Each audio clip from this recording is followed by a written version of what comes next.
2 வருஷத்துக்கு முந்தைய இன்றைய முதலமைச்சர் திரு ஸ்டாலின் அவர்களும் அப்படி சக அமைச்சர்களும் சொன்னாங்க, 20 சென்டிமீட்டருக்கு மழை, 20 சென்டிமீட்டருக்கு மேல சென்னையில் மழைப்பொழிவு ஏற்பட்டாலும் சென்னையில் இருக்கிற சாலைகளில் ஒரு சொட்டு தண்ணீர் கூட தேங்காது, அந்த அளவுக்கு மழைநீர் வடிகால் வசதி செஞ்சு கொடுக்கணும்னு சொன்னாங்க.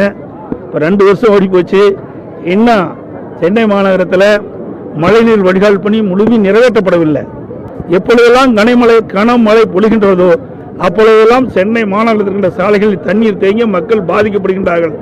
இந்த பாதிப்பில் இருந்து மீள வேண்டும் என்ற அடிப்படையில் தான் அதிமுக ஆட்சி இருக்கின்ற பொழுது, அம்மா இருக்கின்ற பொழுது உலக வங்கி திட்டம், பன்னாட்டு நிதி, இப்படி பல நிதி ஆதாரத்தின் அடிப்படையில் இந்த மழைநீர் வடிகால் பணி துவங்கப்பட்டது. அதிமுக ஆட்சி இருக்கின்ற பொழுது சுமார் 1240 கிலோமீட்டர் நீளமுள்ள மழைநீர் வடிகால் பணி நிறைவேற்றப்பட்டது. எஞ்சிய பணிகள் இந்த ஆட்சி பொறுப்பேற்று சுமார் 43 மாத காலமாக ஆமை வேகத்தில் நடந்துகிட்டு இருக்கு.